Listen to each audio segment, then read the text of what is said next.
Kashmir inside story. 72 साल पहले ऐसे भारत में शामिल हुआ था कश्मीर। आज़ाद हिंदुस्तान से पहले कश्मीर एक अलग रियासत हुआ करती थी।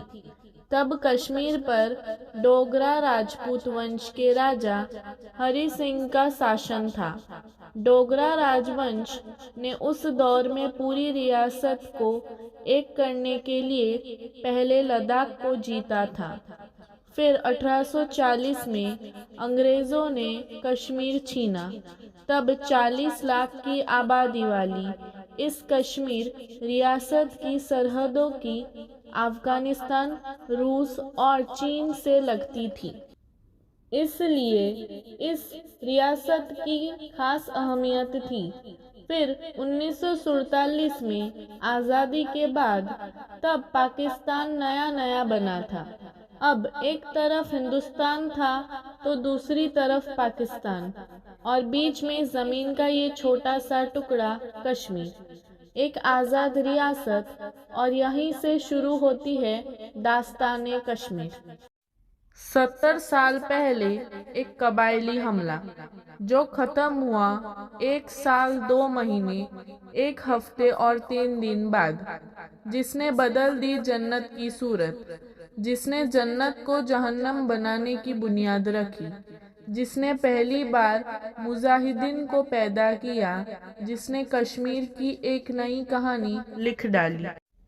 करीब 700 साल पहले जिस गुलिस्ता को शमशुद्दीन शाह मीरा ने सींचा था, उनके बाद तमाम नवाबों और राजाओं ने जिसको सजाया संवारा, जिसके आस्थानों और फिजाओं में चिनर और गुलदार की खुशबू तैरती है, जिसे आगे चलकर ज़मीन की जन्नत का किताब मिला, उस कश्मीर में आज से ठीक 70 साल पहले एक राजा की नादानी और एक हुक्मरानी की मनमानी ने फिजाओं में बर्बाद का ऐसा जहर घोला, जिसकी गंध हम आज भी महसूस कर सकते हैं।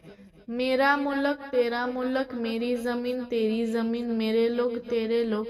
इस गौर इंसानी जिद ने पहले तो एक हंसते खिलखिलाते मुल्क को 2 टुकड़ों में कर दिए।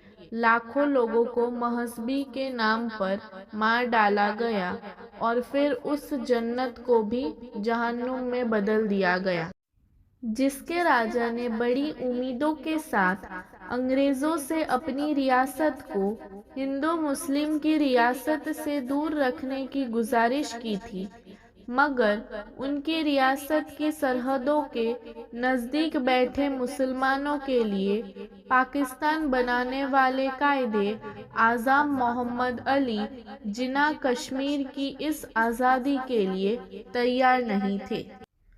उनकी दलील थी कि जिस तरह गुजरात के जूनागढ़ में हिंदू आवाम की तादाद को देखते हुए उसे हिंदुस्तान में मिलाया गया, उसी तरह कश्मीर में मुसलमानों की आबादी के हिसाब से उस पर सिर्फ और सिर्फ पाकिस्तान का हक है।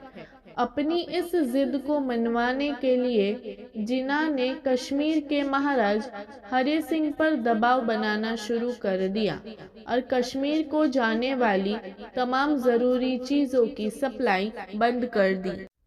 पाकिस्तान कश्मीर को अपने साथ मिलाने के लिए अब ताकत का इस्तेमाल करने लगा।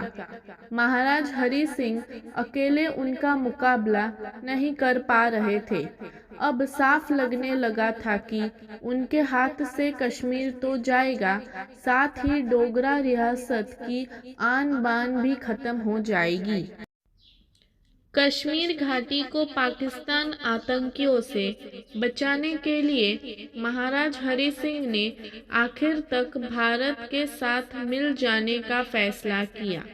भारतीय सेना ने दुश्मनों को खदेड़ कर रख दिया। फिर इस जंग के आखिरी दिन एलओसी का जन्म हुआ। महाराज हरि सिंह के हिंदुस्तान के साथ जाने के फैसले के फौरन बाद भारतीय सेना ने कश्मीर में मोर्चा खोल दिया। रात के अंधेरे में विमान के जरिए भारत ने सेना और हथियारों को बिना एटीसी के डायरेक्शन के श्रीनगर में उतार दिया। उस वक्त हमलावर कबायली श्रीनगर से महज 1 मील की दूरी पर थे। भारतीय सेना ने सबसे पहले श्रीनगर के इर्द गिर्द सुरक्षा कवच बनाया। इसके बाद तो जंग की सूरत बदलते देर नहीं लगी। जंगी सामान की कमज़ोर सप्लाई और नक्शों की कमी के बावजूद जांबाज भारतीय सैनिक ने एक के बाद एक तमाम ठिकानों से पाकिस्तानी घुसपैठियों का हरदेन शुरू कर दिया। भारतीय सेना ने बढ़ते कदमों की धमक ने तब तक कबालियों के दिल में दहशत पैदा कर दी थी। उनमें भगदड़ मच चुकी थी। लिहाज देखते ही देखते सेना के बारामूल, उड़ी और उसके आसपास के इलाकों को वापस कबालियों से अपने कब्जे में ले लिया था। मोर्चा संभालते ही भारतीय सेना ने पाकिस्तान को एहसास करा दिया कि भारत सिर्फ आकार में नहीं बल्कि दिलेरियों में भी पाकिस्तान से बहुत बड़ा है। मोर्चा संभालने के अगले कुछ महीनों में ही 2/3 कश्मीर पर भारतीय सेना ने कब्जा हो चुका था। भारतीय फौजी जीत का परमच लहरा चुके थे। इस जंग के बाद कश्मीर का मसला संयुक्त राष्ट्र में पहुंचा, जिसके बाद 5 जनवरी 1949 को सीज फायर का ऐलान कर दिया गया। तय हुआ कि सीज फायर के वक्त जो सेनाएं जिस हिस्से में थी उसे ही युद्ध विराम रेखा माना जाएगा, जिसे LOC कहते हैं। इस तरह कश्मीर का कुछ हिस्सा पाकिस्तान के कब्जे में चला गया, जिसे आज पाकिस्तान अधिकृत कश्मीर POK कहा जाता है, जिसमें गिलगित, मीरापुर, मुज़फ़्फ़राबाद, बलूचिस्तान शामिल है। 1947 से शुरू हुई कश्मीर पर कब्जा की जंग। कश्मीर को जख्मी करने वाली इस वारदात को आज करीब 70 साल हो जाएंगे। पाकिस्तान अभी भी अपनी हरकतों से बाज नहीं आ रहा है। पूरे कश्मीर पर कब्जा के लिए शुरू हुई 1947 से ये जंग अब भी जारी है। 1949 में सीज फायर के ऐलान के बाद LOC की लकीर खींच चुकी थी। यहाँ तक कि उसके बाद पाकिस्तान से लगने वाली तमाम सरहदों पर जो सेनाएं तैनात की गई वो आज तक कायम है। 1949 से लेकर 1965 तक कश्मीर को हथियाने के लिए पाकिस्तान कोई न कोई मक्कारी करता रहता है। भारतीय सेना ने पाकिस्तान के मासंबों पर फेरा पानी। आज़ादी के बाद एक तरफ हिंदुस्तान तरक्की के नई ऊंचाई छू रहा था, वहीं दूसरी तरफ पाकिस्तान ने अपनी सारी ताकत दुनिया भर से हथियारों को बटोरने में जुटा रहा था। भारत में कारीगरी शिक्षत के बाद भी पाकिस्तान बाज नहीं आया और उसने कश्मीर ज़ेहादियों के बेस में अपनी सेना के जवानों को चोरी छिपे कारगिल की पहाड़ियों पर घुसा दिया। लेकिन ऑपरेशन विजय चलाकर भारतीय जाबाजों के दुश्मनों ने नापोसिक मासूमों पर पानी फेर दिया।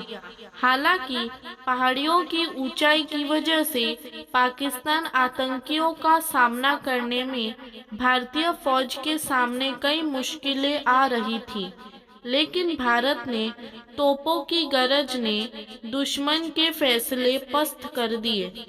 भारतीय फौज ने 26 जुलाई 1999 को कारगिल से पाकिस्तानी घुसपैठियों को मार भगाया था।